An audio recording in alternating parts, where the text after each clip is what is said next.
was everybody's weekend? Mo, give me a highlight and a low light. Highlight and the low light. Oh, well, the highlight was my show by far. I had a show on Saturday at City Winery. That was amazing. Family was there, sold out. It was incredible. It's probably my favorite show yet. Low light. What was a low light? I probably would say, so there was which I'm going to talk about more later in this week. There was a engagement. Somebody got engaged at the show.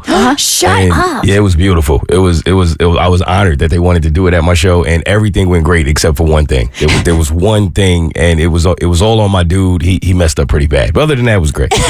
They tend to get a little nervous right before they're about to make one of the biggest decisions of their lives. They do. They the way we rehearsed it. No one was on cue but me. I was the only one. Yeah. But it still ended up being a really, really awesome thing. Well, your show was at City Winery, so I'm certain there was some alcohol involved prior to him proposing. Oh, I could tell by the way he stood up. That man, he was getting his liquid courage on. A little too much liquid courage, swaying from side to side, exactly tumbling down to his knee. There's a point where you go from liquid courage to liquid idiot real fast. Absolutely. That line is very thin. What about you, Abby? Highlight, low light? So for me, I started looking at condos and townhouses this weekend. I am exciting. 90% sure I'm going to be moving out of my apartment soon and purchasing some property, which is terrifying. I'm like, I'm just a girl. Like, women can do anything, but I'm just a baby. But yeah, didn't I just never really anticipated to be doing this process alone. I always thought I would have someone by my side to handle all the scary stuff. But no, I'm going to do it. But so that was the highlight because I found 2 properties that I really, really like. One of them might be the one, but I have one more I need to see this week. So wow, we'll see. fast. Yeah. I know. I don't like to linger. Like I like to make a decision and be done with it so I can take it off my mental plate. But also like they're properties that I actually genuinely like. So there's one more that actually might beat out number 1 right now. So we shall see. When you know, you know. When you know, you know. So we'll see. And then my low was just a couple of hours ago when my apartment fire alarm went off. Again? So it just bolstered the fact that I need to get out of this place and find somewhere else ASAP because it was like hell's alarm clock this morning. Like jolting out of bed, having the flashing lights wake me up. I mean, thank God at this point I'm so used to it going off that I know that it's a false alarm essentially, that even though it was going off and kind of ruining my eardrums, I was like, I'm not going downstairs. There's no fire. No. So you didn't? No. Oh my God. I was like, it's 5 a.m. I was like, what am I going to do? Leave and then come back and then have like 2 minutes to put on clothes? And leave again? Yeah. I don't blame you. Oddly, my highlight and low light were like the same thing because my highlight was I did absolutely we had nothing, no plans this weekend. And then the low light was like, I really didn't get anything done this weekend. Sound like all highlights to me. Right. But it was like, it was needed just to have like a weekend of rest. So again, a highlight, also a low light. I went to yoga on Friday, and when I got home, I took a shower. I know, shocked. I actually do take showers. And I put on sweatpants and my my Hawk Tua t-shirt that Amber got me for my birthday. I wore that all weekend. What? I did not take that off until Sunday when I took another shower. I don't know if there's a lower rock bottom than wearing a Hawk Tua t-shirt from start to finish on the weekend. It had a llama on it, so it was very cute. Okay. I guess, or alpaca. I'm not sure if it's alpaca or llama, but I think one of them spits at people. I have no idea. So maybe that's the whole Hawk Tua. Like, I didn't really think about it until I looked at it. I was like, why is there an alpaca / llama on this for Hawk Tua? But I think they spit. Then if you understand Hawk Tua, then all of that makes complete sense. But yeah, no, I mean, when I say I wore it all weekend, wore it to bed, got up, wore it during the day, wore it to bed, got up, wore it during the day. Abby might be right. That's rock bottom. All right, so Abby, tell us about this neighbor dispute with trees. Yeah, so I need everyone to hold a little bit of space for these 1%er problems, because if you have real problems in your life, you are going to be rolling your eyes throughout this entire story. So after I graduated high school, my parents moved into this really ritzy neighborhood. I don't know if anybody else's parents did this, but they hid all their money until I left the house. Like, I grew up in a what I would consider consider like an average American suburb, but like, of course it was nice. But then when I left for college and then I came back for Christmas and then they moved into this neighborhood on a street where every house is like $1 million or more. I was like, where were you guys hiding this? It was you. It was me. They were hiding it in you. And once the kids left, they stopped spending. So yeah, there's obviously a lot of first world issues that happen on the street because it's a lot of like, you know, bougie rich people. We're like, my parents are like newly sort of, you know, bougie because they're like, oh, we have all this money that we forgot that we can spend. Whereas everybody on the street, you can tell like their parents had money and their parents' parents had money. They know how to spend it. They know how to spend it. So there's a lot of like petty issues like, oh, the neighbor's fountain is too loud or the mulch is like the wrong shade of brown. And my parents love to just make fun of these people because there are so many like stupid HOA issues that come up and a lot of ways to just make a mountain out of a molehill or whatever it's called. So I'm going to talk to you about a dispute that's happening between two neighbors. And these neighbors have the ritziest house on the street. So neighbor one, super nice. They are building one of the most expensive houses on the street. It's not quite done yet. They've got to finish it up. And then the people next door to them are like the HOA Karens. They are the people always on that Facebook group going to war, always complaining about something. So I've decided that in order to explain to you just how petty and stupid this is, I would like to reenact it as if it is an episode of The Real Housewives of my parents' neighborhood. So if we were to take these two people who were arguing, we have neighbor number one, house number one, the one that is currently being built. She would be like, my yard may be blooming, but my budget pruned. I'm not just planting trees. I'm planting envy because she is currently going through a lot of landscaping. And then person number two, who's the Karen of the HOA, would be like, I don't need a forest in my front yard to prove I'm shady enough. Some of us know when to stop watering the drama.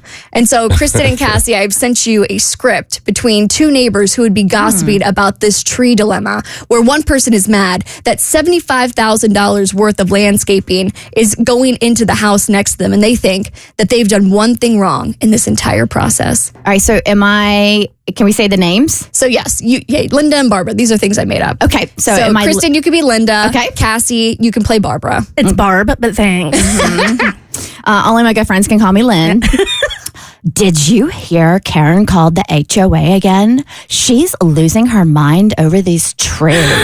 Oh, I heard she's claiming the construction equipment was out for 3 days. 3 days? Please, I walk the dog every morning. It was out 1 day. One! Exactly. I mean, if she spent less time spying through her shutters and more time walking her own Pomeranian, maybe she'd actually know what's actually happening. Oh no, a cherry picker in the cul-de-sac. Won't someone think of the property values?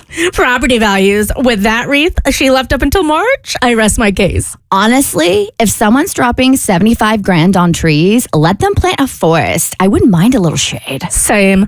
Meanwhile, Karen's lawn hasn't seen a mower in weeks. But sure, let's focus on the real crime. Temporary construction gadgets. Should we tell Karen she was wrong about the 3 days? Nah, let her stew. It's good cardio for her, raising her blood pressure like that. So these two neighbors are arguing over the fact that the neighbor that's building the house is putting all these expensive trees in the yard, and they're leaving construction equipment, I guess, out for longer than they're supposed to. It was only out for a day, but they're like, no, it was 3 days. So yeah, these rich people need more things to complain about because it's getting stupid at this point. All right, producer Jackson, the goal is to figure out who the imposter is on the Bert Show. That is exactly the goal here. Okay. I have been inspired by watching some clips of some other podcasts about this game that's been going semi-viral, but these kind of games have been around forever. Yeah. And I thought it might be fun for us to give this a try. I have no idea how effectively this is going to work, given our track record of good games and maybe not so good games. It's also not even so much the game's fault as it is our fault most of the time. That's a fact. It's us. We don't typically execute the games very well. I mean, I feel like playing games in here is like me in board games where like sometimes I'm half in it, but then there's people that are like really in it. And then there's always that weird discrepancy when you're playing because you're like not taking it as seriously as they want you to. And then it ends up being a disaster. I'll never forget the game night I attended at Cassie's house. And there was one woman there. She was the spouse or girlfriend of a guy who was invited. And like, I'm in it to win it. Like, if we're going to play games, we're going to play games. And this girl was just la-di-dawing her way through, was it catchphrase? I think it was, yeah. Oh my God. If I could have strangled her, I would, but I did. I barely knew her. And I'm like, put your wine down. This is not a time to take a sip. It's a time to try to get people to guess what word you're looking at. Totally get that. It's like when you're bowling and someone takes way too long to get up there and go for their turn, and you're like trying to constantly ask them. Hey, those bowling balls are really heavy. You're case in point. All right, so in this game, it's called, okay, so basically I'm going to pass around a card to each of you, okay? Okay. 3 of you are going to have, Cassie, you're in on this too. 3 of you are going to have the name of a celebrity, and 1 of you is going to have the imposter card. It's literally just going to say imposter, okay? Okay. You guys are going to go around the horn, 1 at a time, saying 1 or 2 words to describe this celebrity, and whoever the imposter is needs to try their best to blend in as well as possible among everybody else. You guys are going to go around for a few rounds. You're going to try and pick up on who you think is the one that's faking and the imposter, and then at the end of a few rounds, you're all going to call out and try and call out who you think is the one that's lying. Does this make sense? Yes, it does. It makes perfect sense. Imposter games are my favorite. I'm terrible at them, but I love them. Okay, perfect. So for this first round, I'm going to pass these out. I don't even know what order these are in, okay? Okay. You might be the imposter, Jackson. Plot twist. Okay. So who would you like to start? All right, we're going to have Abby start first. And as a reminder, when you're giving these hints, you don't want to make them too obvious because then the imposter's obviously going to catch on and then they're going to be able to pick up on who it is and be able to give good guesses, right? So there's a little bit of strategy to this entire thing. So we're going to go Abby, then we're going to go to Kristen, then Cassie, then Mo, and we're going to keep going in a circle. Okay. Go ahead. This person, just it's 1 word. 1 or 2 words. Yep. Record breaking. Actress. Mature. Talented. Interesting. TV and movies. Award winning. Actress. I already Already said been that. said. Oh, you can't say the same thing twice? Nah. Why did you say the same thing? Oh, it sounded a little sus right there. Good at acting. Multifaceted. Tabloid fodder. Famous friends. Gossipy. Okay, pause. Does anyone have any idea? I think it's Abby. I think it's Mo. I think it's Cassie. Oh, I was going to say it was Mo. There's a lot of votes for Mo. Do you guys want to go around another round, or do you No, guys, because you guys it's committed? either Mo or Abby. Okay. Who was it? It's not me. It's me. Okay. Well done. Well done. All right, but I think we could do one more. You guys want to do one more? Yeah. All right, let's do it. We don't say who we had? Oh, yeah. Sorry, y'all. Oh, yeah. It was Jennifer Aniston. Okay. Yeah, no, everyone should have the same person. Yeah. Okay. It's harder than you would think it is to do, because I was going to be like, famous haircut, but then everyone knows who it is. So, the trick is to be able to describe the person. So, yeah, you're right, Jackson, so that the imposter doesn't know who they are, but so everyone else in the room knows who you're talking about, so you can weed out the imposter. Exactly. And if midway through someone says something that's like a little bit suspect, like you can kind of call them out for it, but no one is required to like explain exactly why they said what they said. I got it. And after we figure out who the imposter is, should they have to try to guess who we were describing? Better idea, Kristen. Okay. I feel like the person that's on our piece of paper is kind of just getting left out in the dark. You're totally right. And also from a listener experience, they also probably want to know who it is too. There's that aspect of it as well. Okay, who do you want to start this time? All right, Kristen, you start us off. Funny. Short king. That was mine. Comedian. Hysterical. Same, but we'll let it slide. Specials. Famous friends. Super famous. Can I guess that the imposter is Mo? Yeah, the imposter is 1,000% Mo. All right, now you got to guess. Out of those descriptions, who do you think it is? Kevin Hart? Yeah. Well done. All right, it's Monday, so that means it's Monday mantra time. I got a little something for you. It's not so much motivational. It's more to try to help protect you. Saw something over the weekend that spoke to my soul, so I wanted to share it. But Mo, you're going to kick us off with a little dose of reality. Yeah, so Bert submitted this audio from Pete_Soso on Instagram, and I can very much so relate to it because it just goes to show you that the grass is not always greener and happiness is a choice, because a lot of times in life, people will want something that they don't have, and it's simply because they don't have it, not because they actually need it, and I think this video touches on that. The married ones are thinking of divorce, while the unmarried ones wish to be married. The unknown crave fame, while the famous just want privacy. The young want to grow old, while the old wish they could turn back time. The poor want to become rich, and the rich, they spend their nights wishing for the peace they lost chasing wealth. The healthy take their bodies for granted, while the sick would give anything for just one more day without pain. You see, the grass always seems greener, but nothing grows without watering what's already yours. The truth is, no one has it all, but everyone has enough, if only they stopped and took a moment to see it. Wow, that last line just really smacked you upside the face. Perspective. Yeah. Dude, I feel like I've just got called out all of a sudden by a parent. Sometimes you need a reminder that perspective is everything. Right? All right, so my friend Mandy posted this this past weekend, and I feel like it's something that everybody could... I'm trying to protect you. I'm trying to protect our mental health. I feel like it's something that could resonate with a lot of people. And that is, if you're feeling overwhelmed by your news feed, here's how to set healthy boundaries with it. I think it's gotten more difficult to protect our mental health in a digital age because we are just bombarded with headlines, mostly negative headlines all the time. And that ultimately, why would it not take a toll on us? So she posted this. And I felt it in my soul because I'd been consuming too much social media and too much negativity.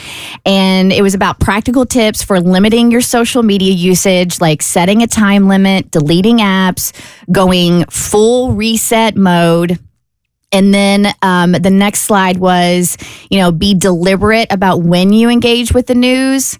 So, when we pull out our phones at a checkout line or anytime we're just stagnant, we just want to immediately grab our phones and, shove our faces in it. But that can contribute to the compulsive habit. So give yourself a schedule or routine when it comes to checking your phone so you can kind of limit it. Stay informed minus the doom scrolling. So prioritizing your mental health doesn't mean you have to bury your head in the sand, because I think it's important that we stay aware. But engage with primary sources you trust. Remember, social media feeds are run by algorithms that prioritize engagement. So even though you're seeing it over and over and over again in your feed, doesn't mean that it is fact, if that makes sense. Mm-hmm. It just means that's the opinion that's being pushed your way.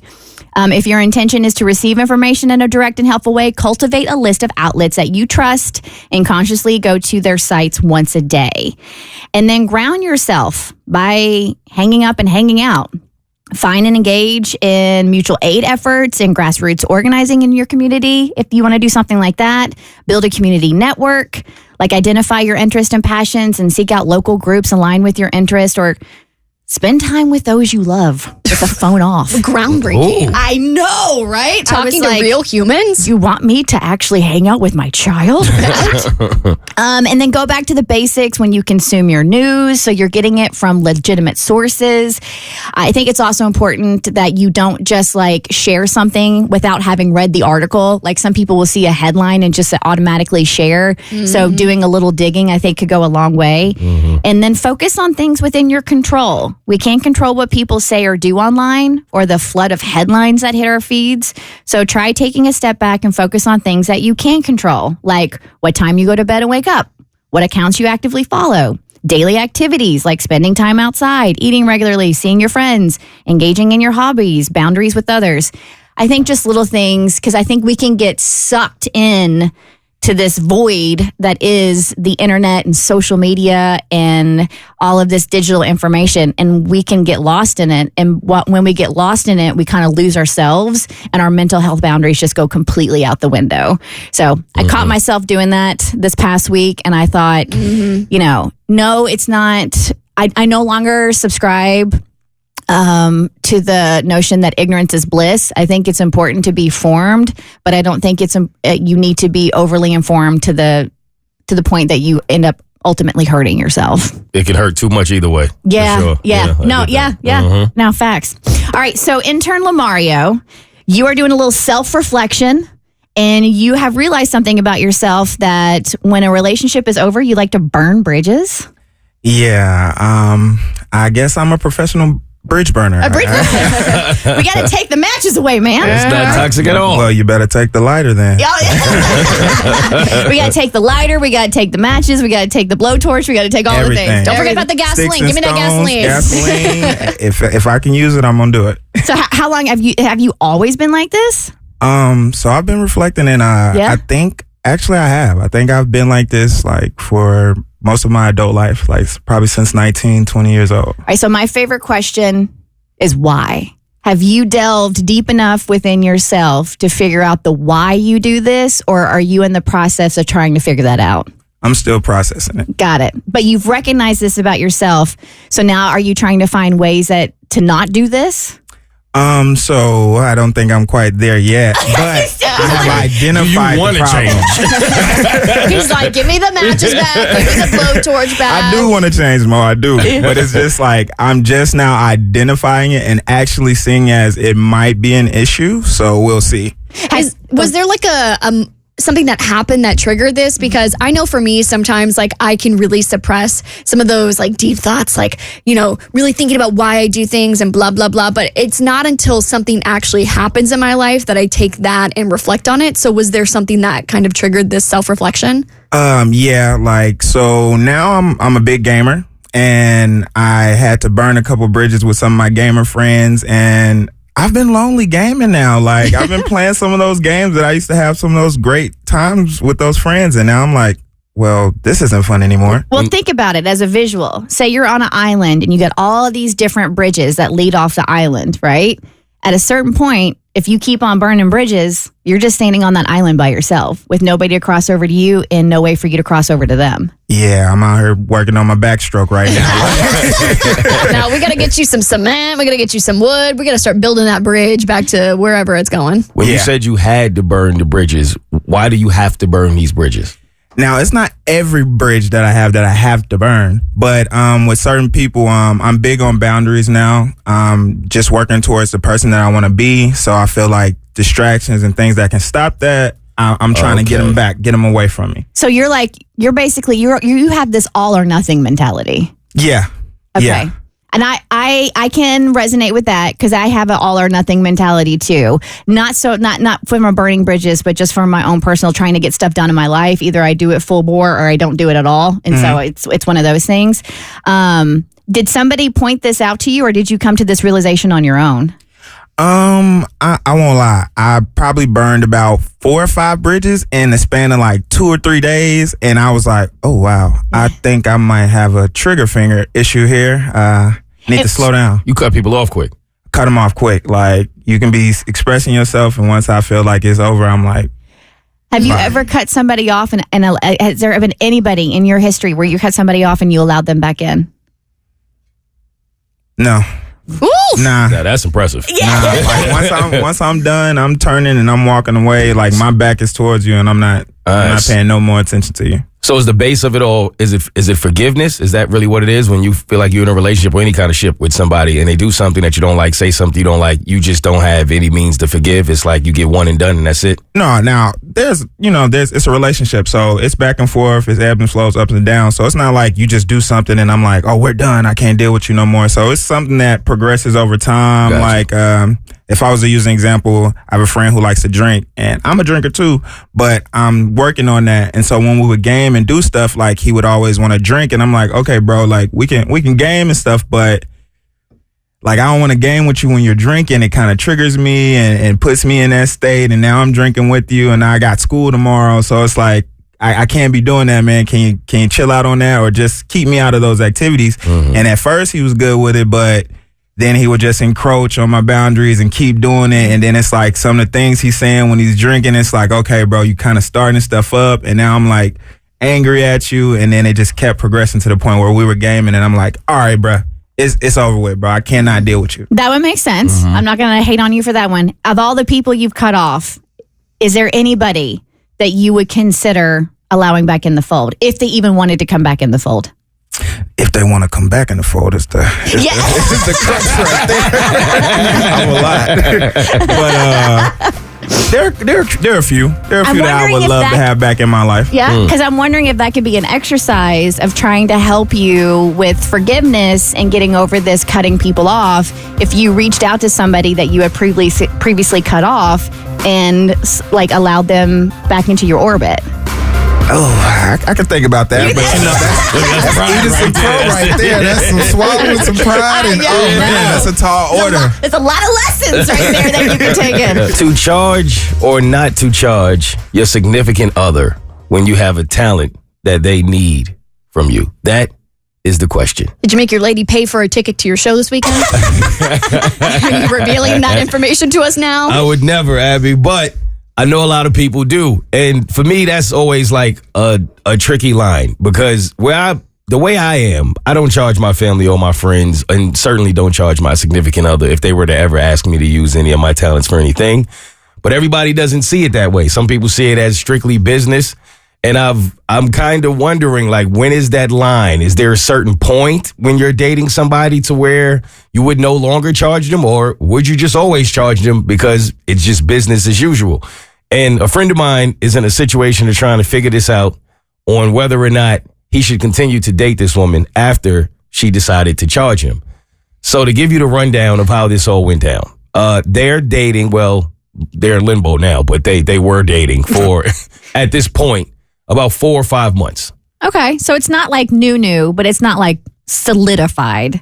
We're kind of like in the in between, right? But it was a heavy 4 or 5 months. It was an intense 4 or 5 months. So they were definitely official, if nothing else. Now I would say probably at the beginning of official, but official. And so they both have talents basically of what they each wanted to utilize each other's talents to help each other. Now she asked first. And that's kind of where this starts with him. She was having a party. She wanted him to come host the party, DJ the party, do whatever for the party. He normally charges to do these things because he does it professionally. It's not just like he was doing it for her. This is what he does. But when we had the conversation about him doing it, money never came up. Like that was never a thing. He never mentioned charging her. I never would have mentioned, are you going to charge her? That's just a thing. Now, I've had him DJ for me. And when I've had him DJ for me, he's never charged me either, but I've always paid him anyway. That's just the way it's always been. So afterward, I asked him because I was intrigued, did she throw you a little something or how does that work? And then he was like, nah, that's my lady. I just did my thing. I said, okay, cool. So fast forward now about maybe a month or so after that, he's trying to sell something and he needed her to put together like an electronic press kit, digital resume, if you will, for those who may not know what that is, for him to sell this show that he wants to sell to a network.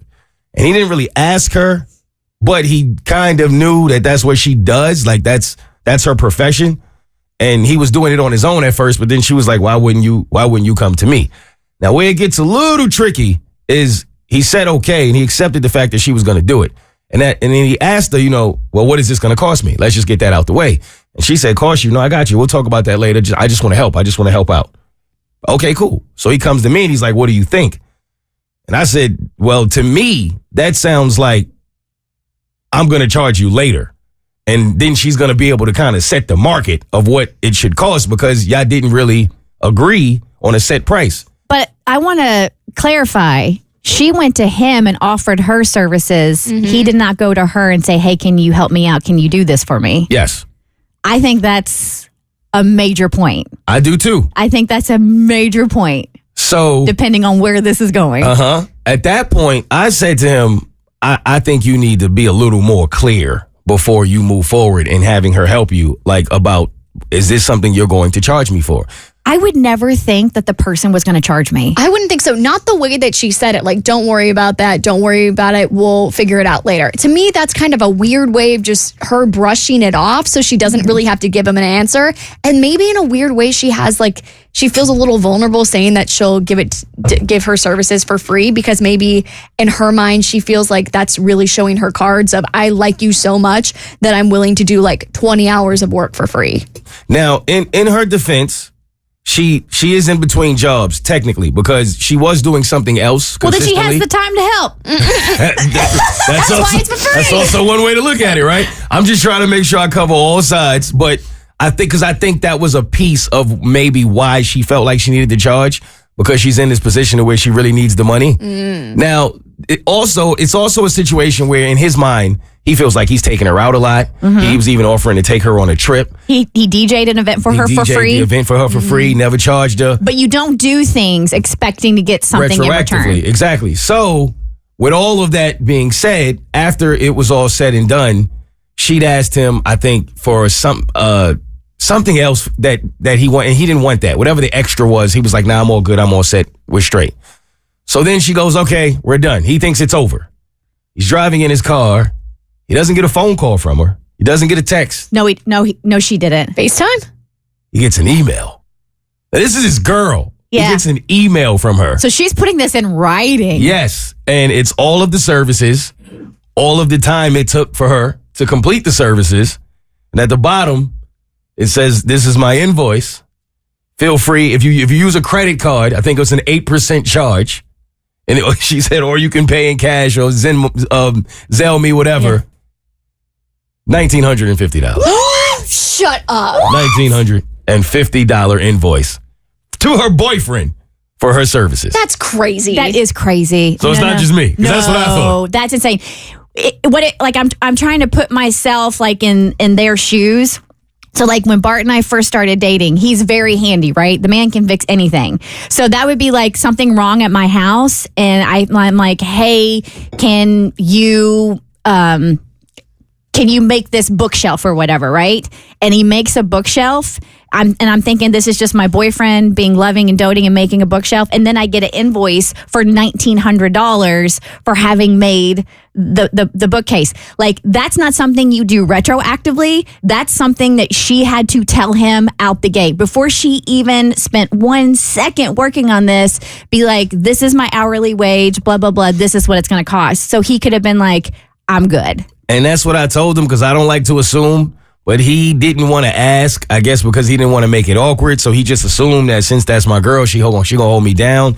But absolutely not. So now he's like, what should I do? And I'm petty Pendergrass. I said, send an invoice for the work you did. Ooh. I know it's retroactive, but I would do that now, because now you have defined our relationship. So now that I see where we are, I'm gonna need my check for my work. Okay, so no, I'm feeling this, because if this is how she wants this relationship to go, then whatever, and DJs aren't cheap, man. No, not at all. So whatever he would have charged for that night he helped her and he DJ'd, I would send that invoice back, and then my guess is she probably still owes him some money. Absolutely. And he charges not that much, but he'll get most of that back. So to me, I'm like, I'm matching her invoice with an invoice. We're going to both have a voice in this relationship. Yeah, the only invoice I'm sending is every hour we've spent together for wasting my time, because I'm breaking up with you after this. Absolutely. Absolutely. It's one of my friend's New Year's resolution to compliment people more. So every time I hang out with her, she always goes out of her way to like go up to people and say, oh, I love your outfit, or oh, you look so good, or oh, you look so hot. And normally, anytime you call somebody attractive or hot, it's a really good thing. I feel like you're putting more love into the world. Whenever somebody compliments you on something you're wearing, do you feel just for some reason that you have to tell them where you got it and what a good deal it was? Yes. How cheap I got it. It was on sale. I mean, it's got pockets. I was at a fancy place getting a massage because I was treating myself, and I had my gold-toed Adidas's on, and somebody complimented me on them, and I was like, girl, Amazon, but I swear to God, they're actually real Adidas. You got to throw that in there with Amazon. Yeah, I know, right? So telling someone they're good looking or hot is normally a good thing, but there are just certain people I don't think you should call hot. And one of those people your priest? Is your priest. Well, Kristen, it depends on what books you read, Kristen. So I hear. But I feel like your father falls into that category of people you just shouldn't call hot. But Sarah Haynes from The View is standing on business saying, you know what? My dad's kind of hot. My dad's hot, and I say it all the time. Your dad is hot. Oh, my dad's hot. I got a hot dad, too. You'd have a hot dad. And my friends my whole life talked about my hot dad, and Brian thinks it's weird. He's like, no, because I'm not blind. I don't want to, I'm not attracted to him. He's just hot. Like, I can see it. My friends always wanted to date my dad. They wanted to be your stepdad? One time we were They did. We were walking up to my yard, and my dad was mowing the lawn and had no shirt on. My friend Emily's like, oh my God, who's mowing your lawn? I was like, that's my dad. Mo, as a member of the hot parent community, how does that strike? How does that strike you? That was a bit cringe for me. Yeah? It was cringe. I mean, I think it's just the hot. For some reason, it's the word hot. Like, I know my parents are attractive. That's So fine. she would have said the word attractive Yeah, my rather than parents are- hot. right. My parents are attractive. I wouldn't have thought twice of it. But I just couldn't imagine calling my mom hot or my dad hot. Like, it feels weird. Is it maybe like if it was a gender swap, like because it's a daughter calling her dad hot, it would be different if a son called his mom hot? I would still be just as cringe. Yeah. I would. It doesn't matter. My mom is hot. Nah. Yeah. That'll ring for me. It doesn't feel weird, like if I'm going to call my mom hot, like if I say, oh, my mom's like, no, it still kind of feels weird. I think it's the word hot. Like if I said my dad is attractive or my mom is attractive, to me that feels more objective, like you're just recognizing that they have facial symmetry. Maybe they work out. I don't know if you've ever seen my mom on my Instagram story, but she's jacked. Like she has an objective attractiveness. But I think something about saying hot feels like the kind of fervor behind it. Mm-hmm. It's a more sensual word than saying attractive or beautiful or handsome. Yeah, see, all of those would fly. Yeah, but at the same time, it's not what they're trying to get across. Like, people can be beautiful and handsome and attractive, but it doesn't mean your friends want to bone them. You know what I mean? Yeah. Okay. So okay. it's like, it's taking it next level. Like, all my friends, like, it's not going to have the same ring to it. You're like, yeah, all my friends thought my dad was handsome. You have a point. That is very true. That's valid. You have But a all point. my friends thought my dad was hot. Which also is annoying, by the way. I absolutely cannot stand when that old, can I be your stepmom, stepdad joke? Yeah, I gotta get a new joke. Didn't you have, what was the, refresh my memory, the story of the friend that said he wanted to holler at your mom? Oh my God. Yeah, it was a guy I went to high school with, and I hadn't spoken to him or seen him in years. This is probably now 15 years down the line. And he gets on Instagram and he requests me, and I recognize that I follow him. I just go to say what's up, see how you been, and the dude says, "Hey man, would your mom be DTF?" is what he said. And I had to look up what that meant, and once I found out, it was a bit of a problem. That is foul. Yeah. What happened to hello? Right. How are you? My name is. Then I gave him a chance to back out, and he doubled down. So now I meant what I said. I said, "Okay, player, don't worry about it." We need to help out a Bert Show listener. She wants to know if it's bad luck to repurpose her wedding dress and wear it for her second wedding. Cassie's got the email. I'm a big fan of your show, and I know how much you guys love wedding drama. Oh, we do. We love hearing about it. We love not being a part of it, though. Yep. I have a question I'd love to hear your take on. Is it bad luck to repurpose your wedding dress and wear it for your second marriage? I think a lot of people would say yes, it is. I'm 29 years old, and I was married once before. My first marriage ended after 2 years when my husband and I realized we were better off as friends than life partners. We got married young, thinking we'd grow together, but we ended up growing apart instead. There was no dramatic fallout, just two people figuring out that we weren't meant to be forever.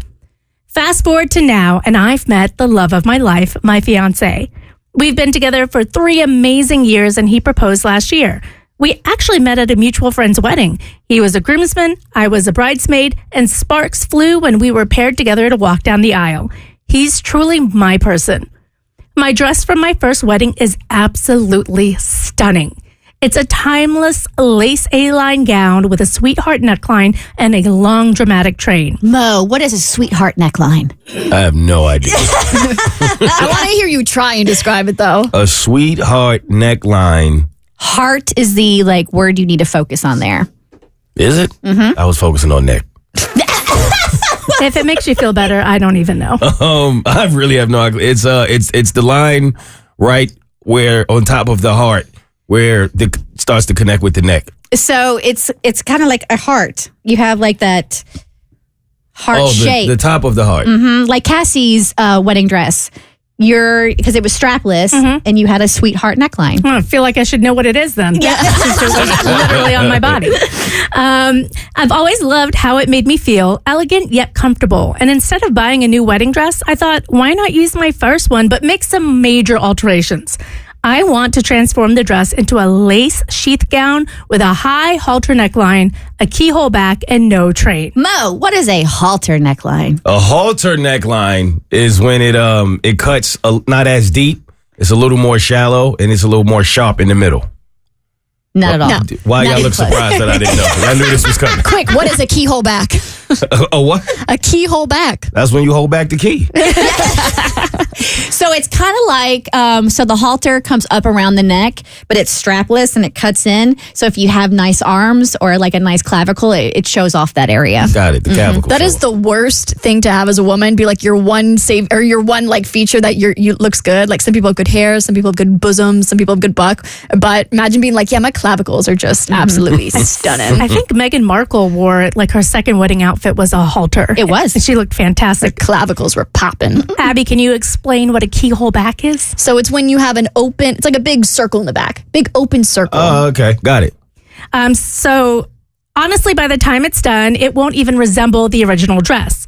Some people say it's bad luck to use the same dress for a second marriage, but I'm not superstitious and I feel this is more about giving something I love a new life. So do I repurpose my wedding dress? And if I do I have to tell my fiance? Or does he even need to know? I can't wait to hear your thoughts. All right, Mo, you're getting married. She's walking down the aisle. She looks beautiful in her lace sheath halter dress with the keyhole back. Yep. No train though. No train because they removed the train because That's they had to important. make that halter. Important detail. Yep. Would you want to know if that was her first wedding dress? I would not want to know if you were re-wearing the dress. No, I don't know if it would be bad luck or not, but I do think it would be bad luck if he found out. I mean, I can't help but feel like as a man in this situation, it's a new wedding, it's a new man, it's a new life. I think you should have a new dress. You don't want any reminders from the first marriage. I do not. Would you repurpose a wedding dress? Hell no. Yeah. Like I recently found out my parents have come into money. I'm milking them for all it worth. Take me to Oscar de la Renta. Take me to Monique Lhuillier. If I'm getting married twice, I've been through some stuff. I deserve a second dress. Kidding. Would you? Yeah, we stand a sustainable queen. Like, and I think the big thing for me is the dress is going to look so different. It's not going to look like the same dress. So in my mind, you're really just reusing material. It is not the same dress. The neckline's different. The back is different. There's no train.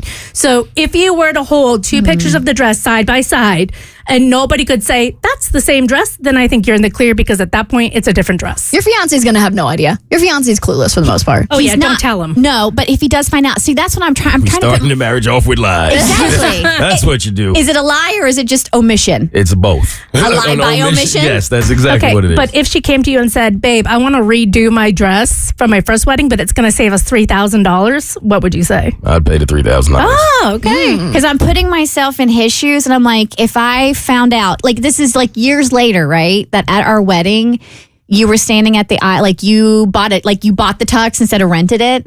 And we got married in the same tux you were wearing for your first marriage. I hate to admit it.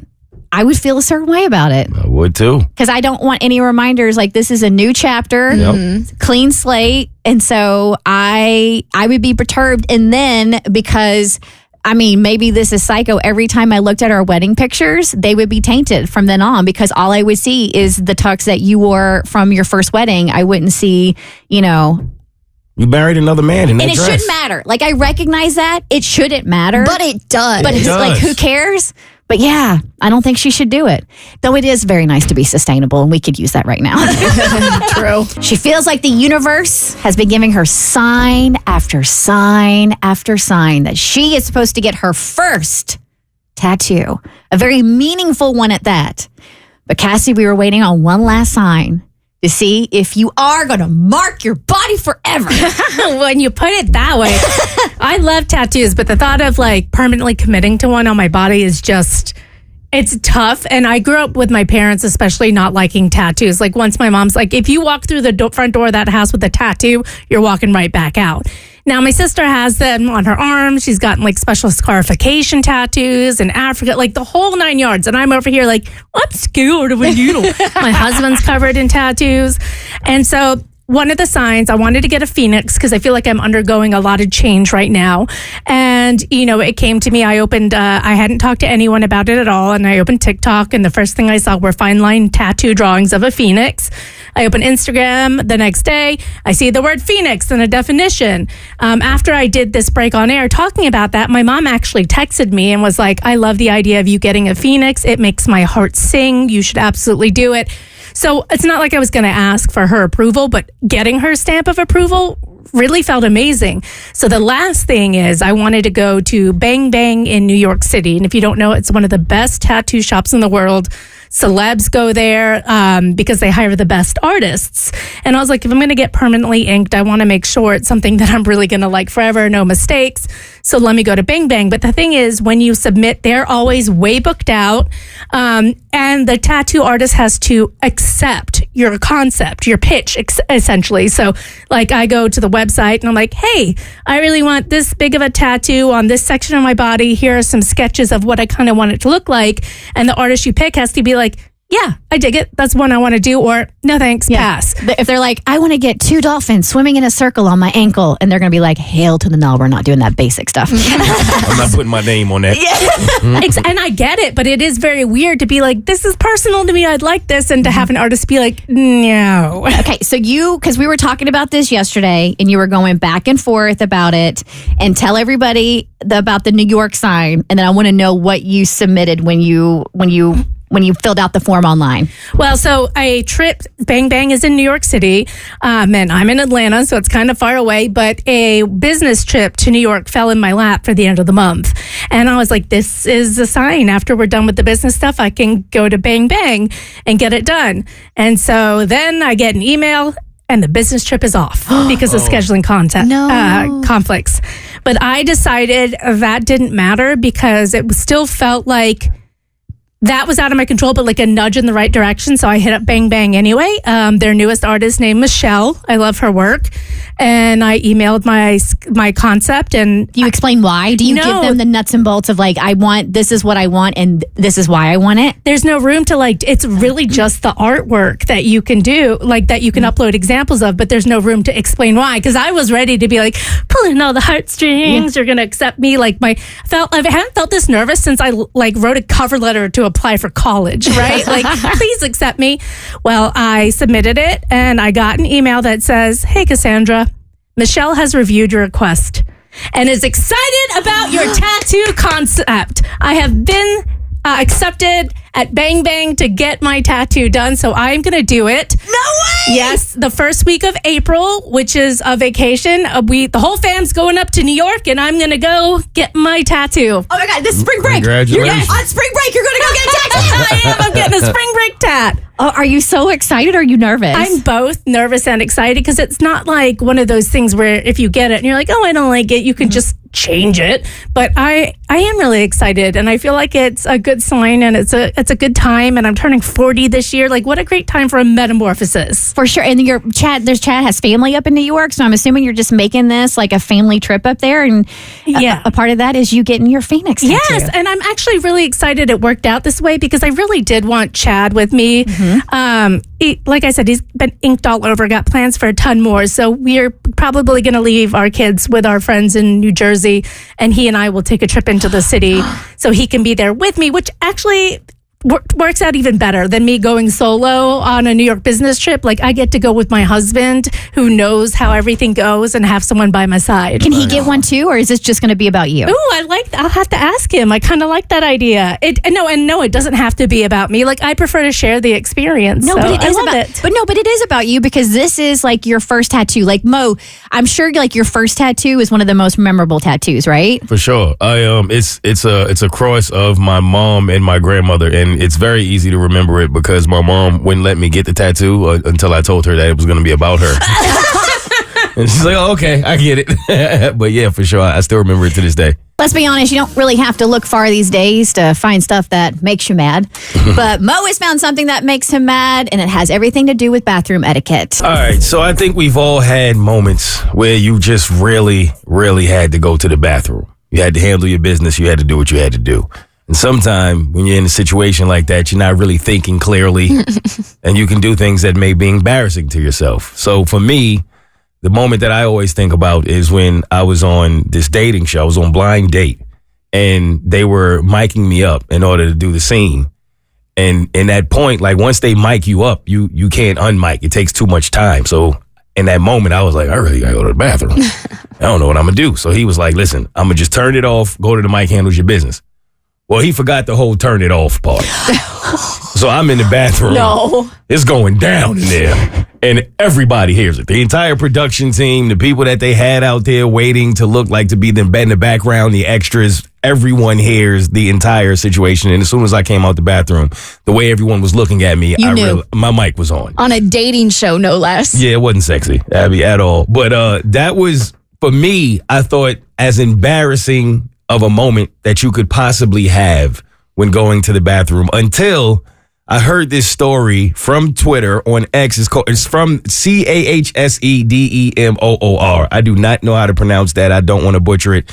But it's one of the wildest bathroom stories I've ever heard in my life. You guys, I am in literal tears right now. I don't know if you guys have seen the story about the girl that went to visit Korea, and she was inside some building, whatever, and she had asked the workers where the bathroom was because she had to go number 2 or whatever, right? Explain to me why they took her to the bathroom. They didn't really understand what she was saying. Took her to the bathroom. She goes in the bathroom. She sees this big room. She's looking around. She's like, man, this is a huge room. There's a huge table in here, etc., etc. And she goes, oh, this must be where they do back shots. Anyways, proceeds to do her business because she has to go number 2, right? And as she's sitting there, people are coming and pounding on the door, banging, trying to get her attention. And she's sitting there thinking in her head, like, dang, can a girl just go potty in peace, like finish out her number 2 business? And once she realized that, she looked up and she saw cameras everywhere. She was in a photo booth themed bathroom. Y'all, they recorded her do all of her business and then blasted it outside the bathroom for everybody who was in the building to see. Imagine that level of embarrassment when she had to come out and face the music. Why is there a bathroom themed photo booth? I would never come out. I'd still be living there. I would still be in there to this day, refusing to come out. That is one of those moments where I feel like you know what? I could die now. Like, I would rather die than come out of this bathroom and face the music. I can't imagine the shame. How embarrassing is that? It's a crappy situation to find yourself in. It certainly is. It didn't take you long to flush that one out. All right, we're going to get an update from Bert Show listener Christine, who we helped her with our texting tutor, told her husband, hey, not cool that your coworker is texting you late night saying, can't wait to see you and close this deal. He was supposed to set boundaries with the coworker. Did he? We'll find out here in just a minute. But first, Messy Mikey. She recently got engaged, so why does she keep commenting on her ex's post? Yeah, riddle me this. Okay.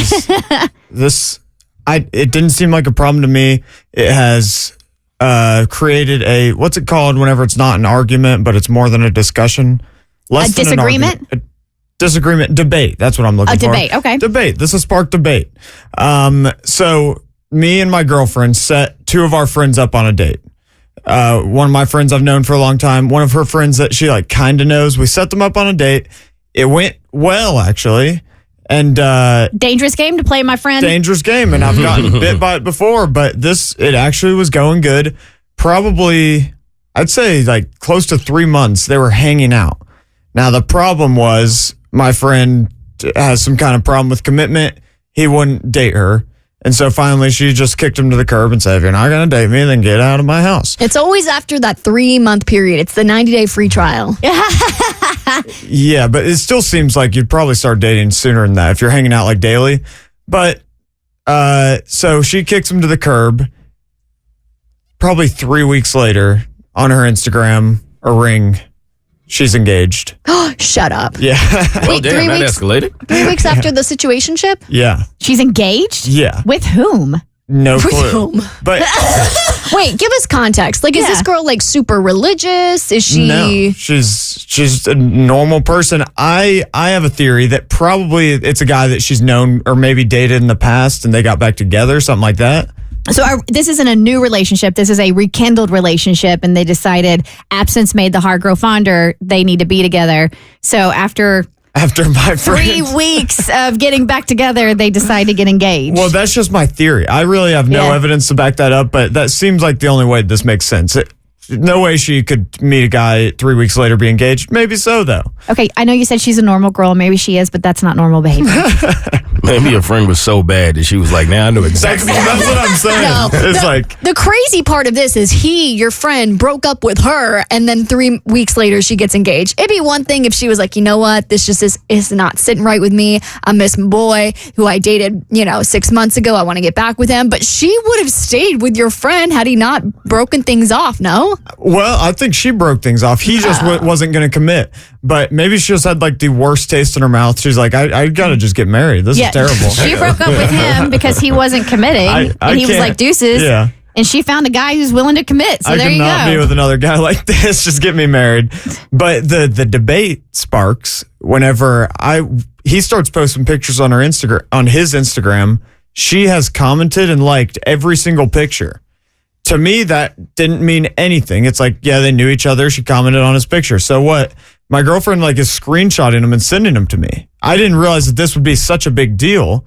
So wait, who's liking whose pictures again? he is liking her picture. Or no, she is liking and commenting on his pictures. She is currently engaged. Oh. That's weird as heck. Is it? Yes, absolutely. So weird. I don't know. Is this a spiteful engagement?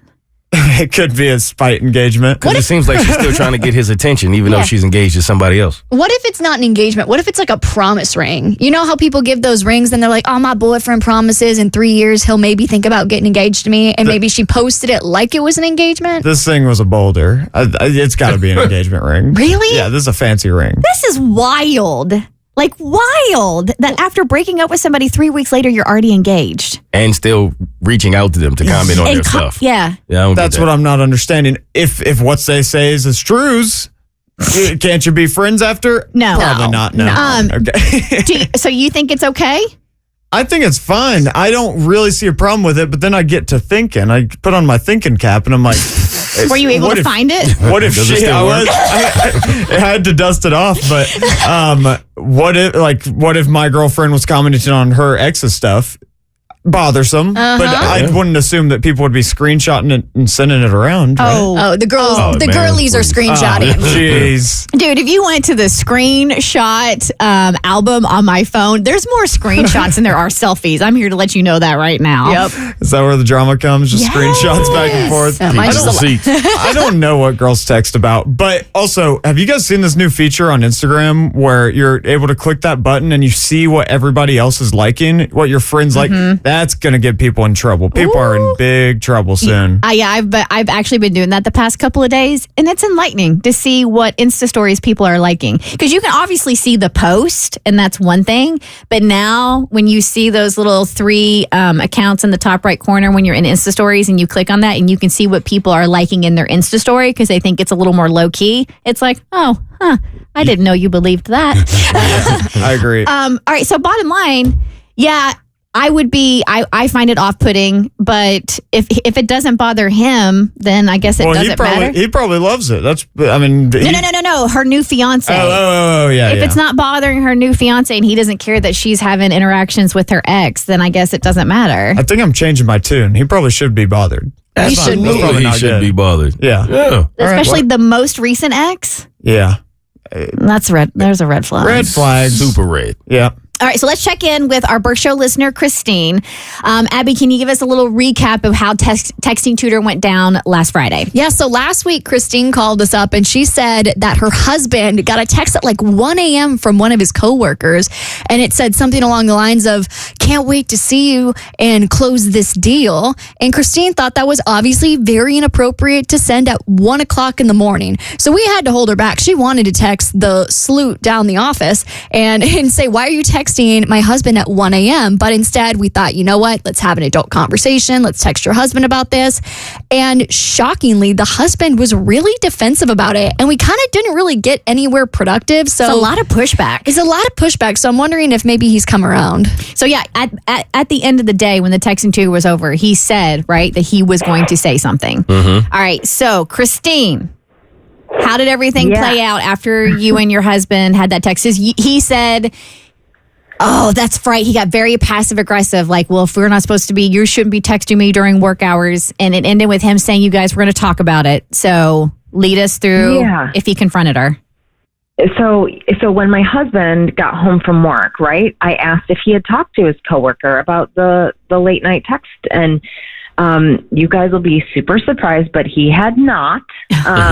He gave me like the same excuse about not wanting to make things awkward at work. And I told him, I was like, this is not negotiable. So I gave him till like the end of day, right, to handle it.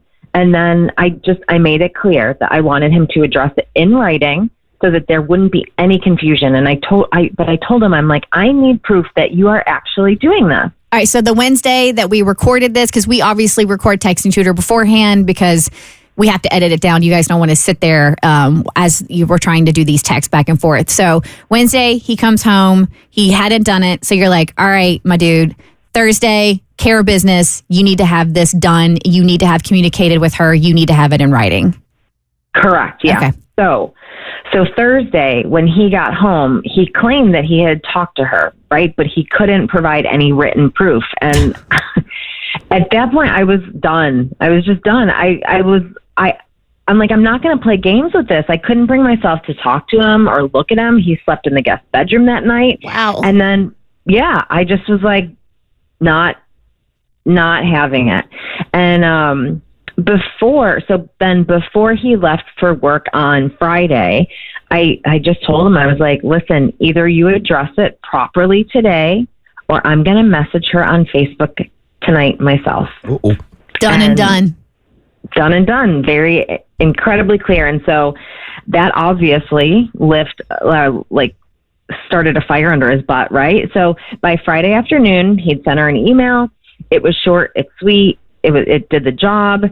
And then he told her, he's like, the late night text was inappropriate and he wanted to keep things professional moving forward. And so it was clear, concise, to the point. It was exactly what I asked for, right? Mm-hmm.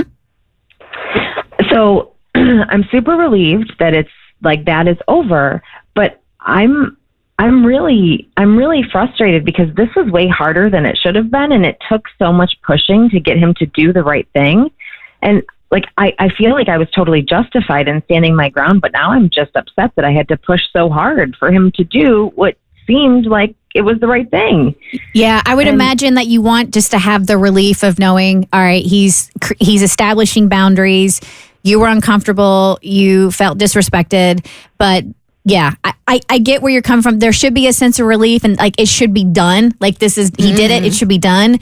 But there's that lingering resentment of how much you had to push in order to get it done. That would be hard to get over. It's the principle of the thing. Like you think that the person that you love would want to do whatever it takes to protect your relationship. So to see him get defensive to me feels like the ultimate slight. It's definitely an odd hill to die on as a husband. Like I don't know why you wouldn't just stand on business with this one. I'm trying to find an angle to understand, but I can't. But at least at the end, he did get it done for you. All right. I think this is one of those things, Christine, that it's just time will heal. And hopefully you guys can get back. Because yes, he did do it.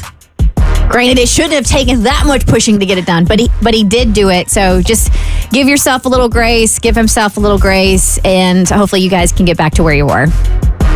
Thank you, guys. I really appreciate you helping me navigate this mess. You're welcome. I honestly think this is an age-old question for women and men. And when you're dating, whether it's online or wherever, you start questioning, are my standards too high? Or are my standards too high? Or or do I just know my worth? So it's where is that line? Where is that balance of I need to or I need to stand on 10 toes and be no, this is who I am. This is what I want. And this is what I deserve. And Rebecca, our social media producer who is dabbling back into the online dating game, you're asking yourself that same question. Oh, I know my standards are too high. Okay, good. they're too high, but I'm at peace with that, I think. What is your standard? Are you thinking your standards are celeb status? Are you looking for a certain type of woman or man? I think for me, the problem is I get the ick very, very easily. And you can't get over it? I can't. Once you give me the ick, that's it. That's it for life, for sure. And I cut you off pretty easily. After a first date, if I get the ick from you, that's it. We're not moving forward from there. Do you have an example of the last ick you got on a date and you were no, I can't date this person? Oh, do I, Kristen? I feel a list coming. Yeah, I am the list girl. So that is why I came to the table today. I have some examples from my dating history because honestly, I haven't even had a lot of first dates because it's hard for me to go from the app to a first date because I'm like, I only want to meet you in person if I really feel like we're going to connect. And I'm usually wrong, even on those first dates. So I want you guys to tell me these interesting stories from my dating history. Did I cut these people off too soon? Did they deserve to be dated? Or was it deserved that I cut them off? All right, let's hear the X. Okay, this was the first time I ever went on a dating app. I was 19. Tinder was still for dating, not anything else. Please. It was never just for dating. Are you kidding? I was getting ready to say I was never even on there because I've been with my now husband forever, but I don't ever recall Tinder being for dating. I only remember Tinder being for hookups. I swear, when I was 19, it was actually for dating. It was never for dating. Maybe at art school it was for dating. You guys were all just looking for your next muse. At the University of Florida, it was for you know what. Okay, that might be true. That tracks. But yeah, I was talking to this guy who I had met and on the app on Tinder, and he also went to SCAD in Savannah. How funny. You're hitting the nail on the head, aren't you, Abby? It's almost like I'm observant or something. Oh my God. I still get so mad about this exchange. It like boils my blood. So I really, I especially want to see what Mo thinks about this. Okay. So we were just doing our little like small talk back and forth. Like, do you have any siblings? Where are you from? Blah, blah, blah. And I said, I'm from Atlanta. And he replied, that sucks. I'm so sorry. What's wrong with Atlanta? Yeah. I was like, what? What does that mean? And he said, well, I'm from New York, but I'm hyper aware of how sexist and racist it is down here. To which I was like, okay, maybe that's fair. But the guy was literally from this tiny, tiny town that bordered like Canada. So I was like, you just met your first non-white person at orientation last week. Like, you don't know what you're talking about. So I blocked him. Yeah. I think that's fair. That's fair? Yeah. Okay. I was like, am I crazy? No, that's like a really randomly harsh judgment on the South. Oh, I still get All of so Atlanta. mad about that. Yeah, no, I get that one. Right now, we approve of your standards. Okay, deserved. Okay. Cut off deserved. Okay, number 2, this is like the quickest breakup ever. And I think I talked about this on the show. I went on a date with a girl. It was like a date, quote unquote. We were at a park and we were going on a walk with my dog, my beloved dog Miggy, and she did not greet my dog. I remember you talking about this. She didn't say hello. My dog was like looking adorable with her big puppy eyes. She did not even look at my dog. So after that date, I never talked to her again. It would be, listen, I'm the one that has a kid and I also have pets. So don't come at me. Or if you do, I'm just going to ignore it. If I show up in public with my dog and you don't acknowledge them, I'm going to be hurt. Yeah. Just like if I show up in public with a kid and you don't acknowledge my child or introduce yourself to my child or say something to my child, I'm going to be hurt. Like there's another heartbeat in front of you. Don't be rude. Exactly. Like my dog has charm. Like don't be swayed by her charms. That is ridiculous. It is. I mean, to be fair though, if you're looking for a dog person to match your energy, then that person's not right for you. But if someone came up and met my dog before they said hi to me or I would just, it's a dog. It's like my dog, but you're here for me, not from a dog.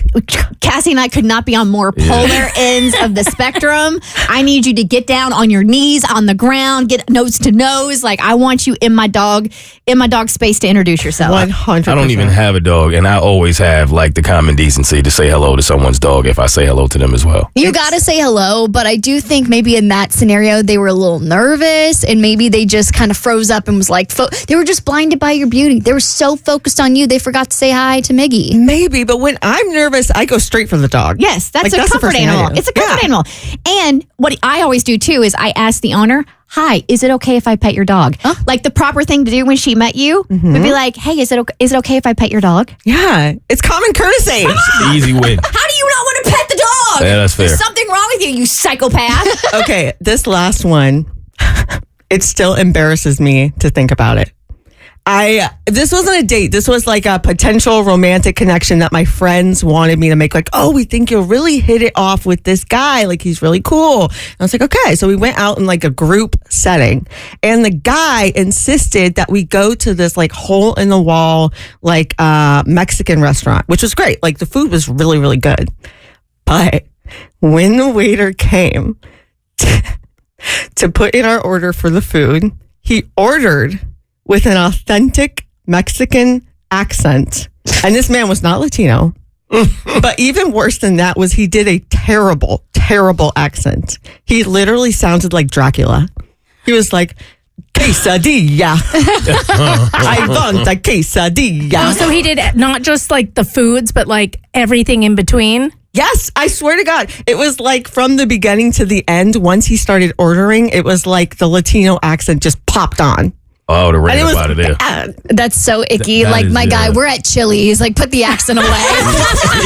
Mo, remind me where we all stood when you told us a story about your friend dating his teammate's ex-fiance. Were we all like, he should tell him before he finds out from somebody else? Yes.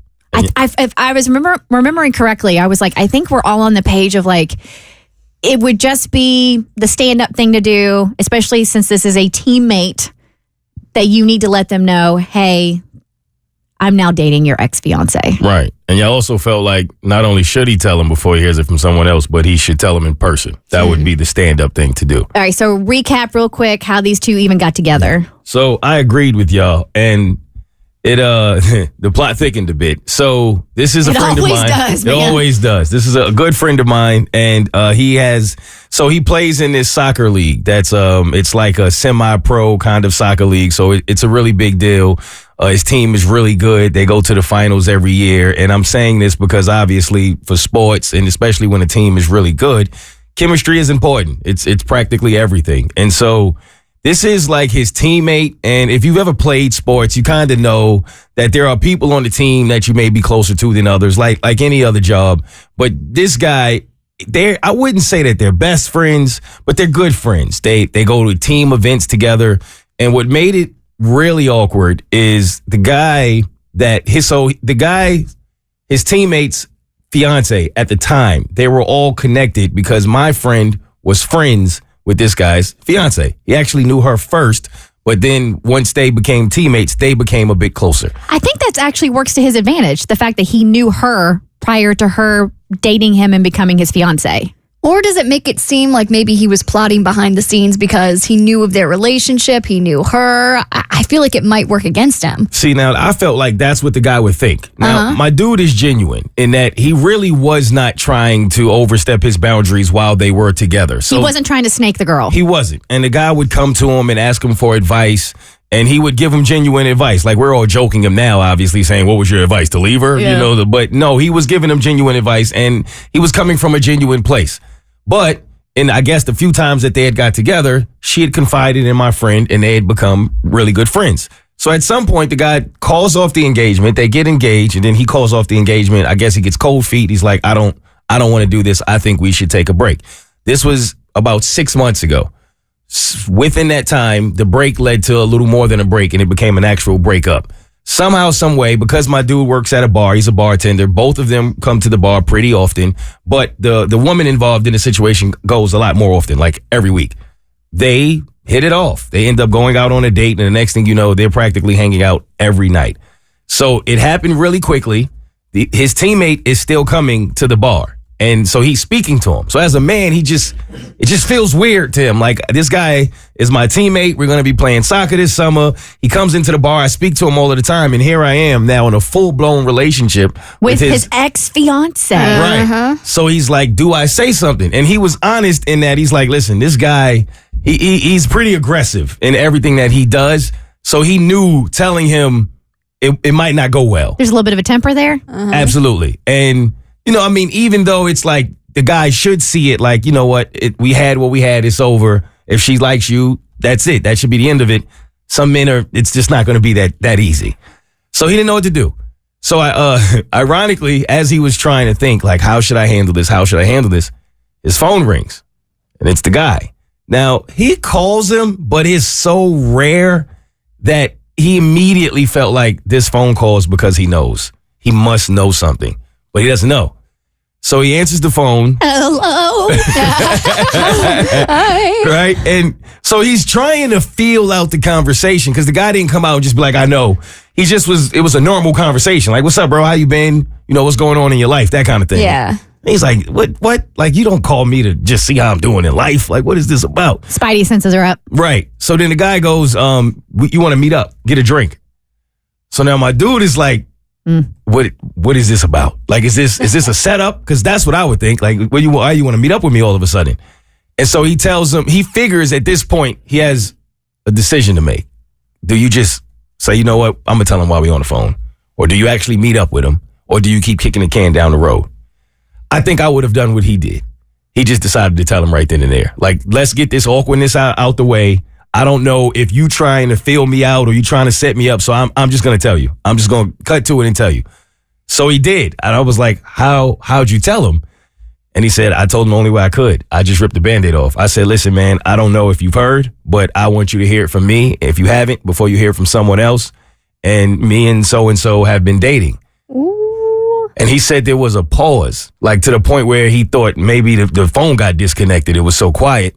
And then he finally just said, define dating. That was exactly what he said. Oh, this. And he said, well, we've been hanging out, pretty much talking every night. So he said every night. For how long? He said talking? Is that what we're calling it? Yeah, right. So he did ask him that, for how long? And he told him a couple months. And he said, it wasn't, it's not what it looks like. I wasn't plotting this. It just happened. And he said, he was like, well, to be honest with you, dog, I didn't call for any of this. I really just wanted to hang out with you. I didn't see this coming. And then my dude kind of feels like, okay, wait, now I feel like you're trying to guilt trip me now. Because we don't even really hang out like that. But he claims he genuinely was just trying to hang out.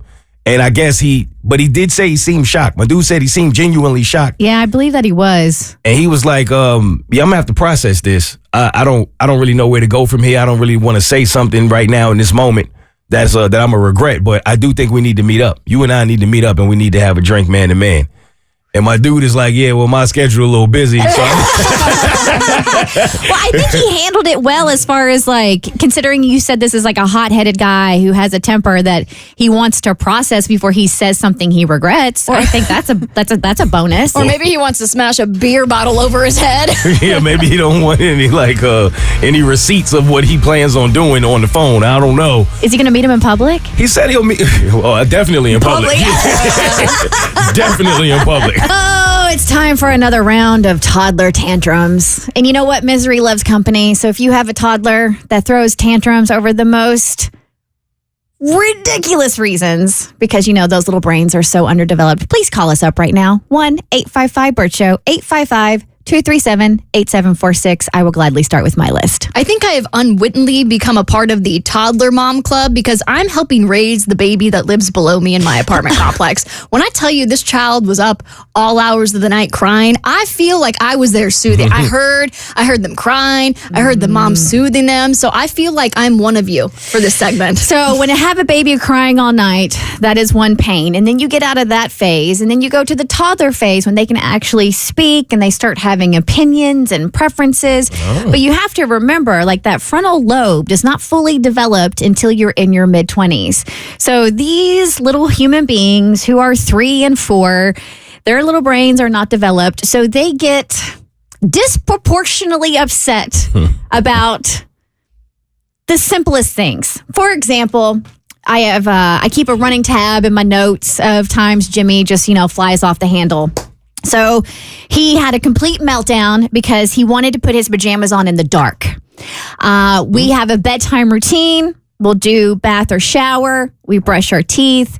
Then we go in. We put the nighttime pull-up on, the pajamas on. We read a book. We do 3 songs, 3 cuddles, turn the light on, off, turn the sound machine on, get into the bed. Like, parents understand this. You have a routine. The OCD is showing very early in his routine. But we have the routine. Oh, no, the routine's not for the kid, it's for the parent. Oh. It's very beneficial for the child. I meant like the 3, like we need to do 3 of each. I'm like, that sounds, as someone who has OCD, I'm like, that sounds familiar. It's because he's 3 now, so 3 is his favorite number. So he likes to do things in 3s. Wait till you're 18. Yeah.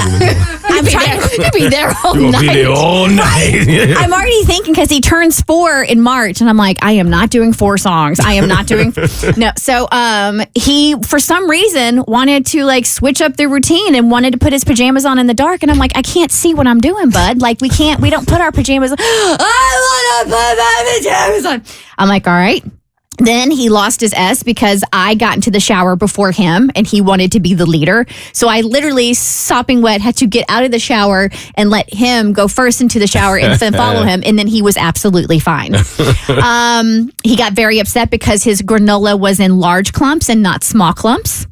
Couldn't be me. I love it when it's like when it's a gargantuan granola. Girl, same. So I purposefully got some big clumps for him, which he typically likes, but all of a sudden this time he didn't want the large clumps. He wanted the small clumps. And then he got very upset with me because I was giving him his pepper noodles, which are egg noodles with just a little bit of salt and a little bit of pepper put on them. And I put them on his plate, and he has this plate with 3 compartments, and I put the noodles in one compartment, but I did not put the noodles in all the compartments. So he was upset because he only had noodles in one compartment of his plate and not all 3. Understandable. Balanced meal. Yeah, I blew up his balloon too big. Oh, okay. Yeah, I got that one. I mean, totally on me. That's a violation. You should have known. He wanted it schmedium. Right. So he didn't want a large balloon. He didn't want a medium balloon. He just wanted a schmedium balloon. So I had to fix that. We couldn't find the yellow bouncy ball or the yellow dice. And so he was having a complete conniption fit. And somehow, some way, I have this one random bin in his playroom where all like the little things just go to die. And I went in there, and sure enough, I found the yellow bouncy ball and the yellow piece of dice, and that was fine. Well, he wanted to play craps. I don't. He does. He loves to roll it on the floor and be like, "Mama, what number is that? Mama, what number is that?" I only let him bring one porcupine into the car. Oh, is it like a stuffed animal? It is not. Is it something else? Any idea what a porcupine might be that you would find in nature?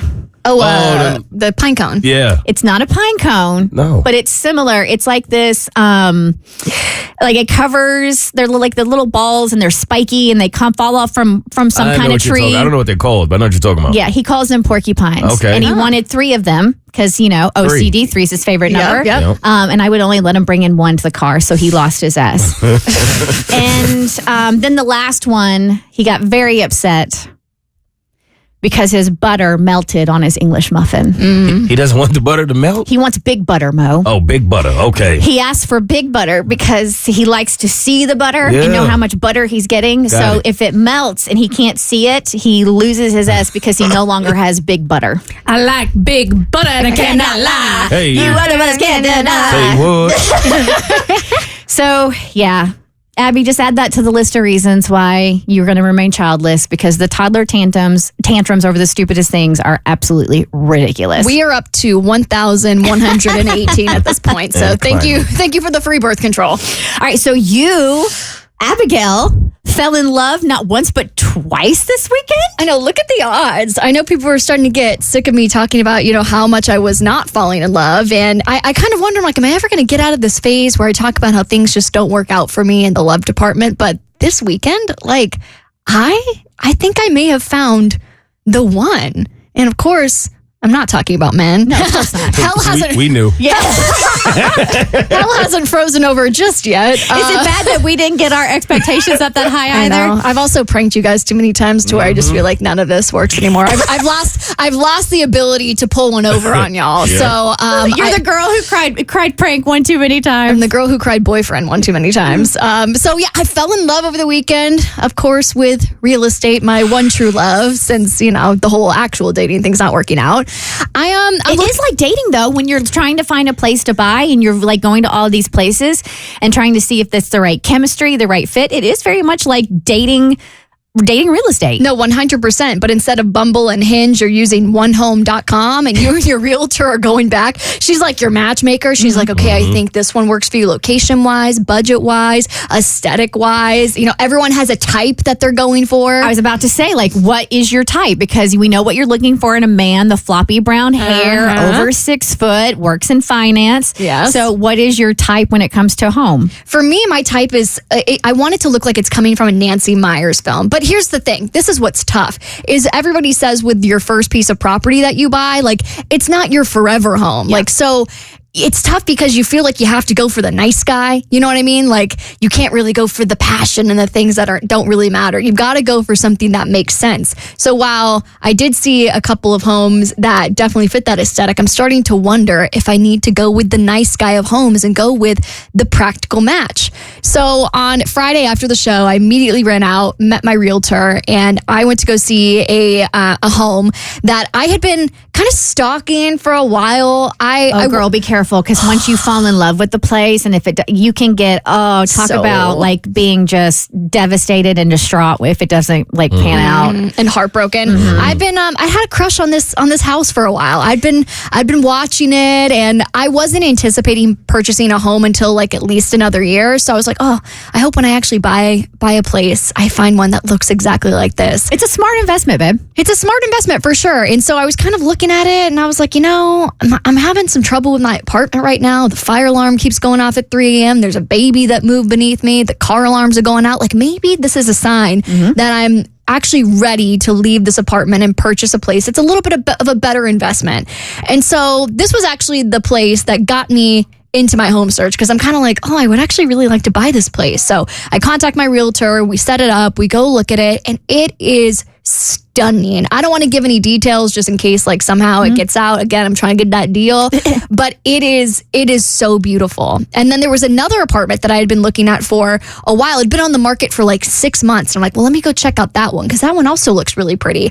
And it had all of these beautiful pieces of character in it, and it just felt like established and homey. I was like, wow, there are 2 amazing options.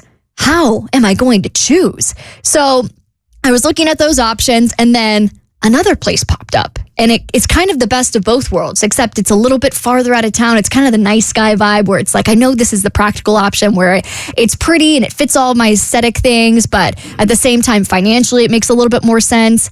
And so now I'm like, oh, do I go with my heart, or do I lean in to what my head is saying and go towards an option that might be more practical, and I might be thanking myself for 4 years from now when I have to sell this thing? Do I go with the nice guy, or do I go with the hot guy with the abs on my home? Well, if it's temporary, you go with the hot guy with the abs. I know, but what if the hot guy ends up costing me $40,000 down the line?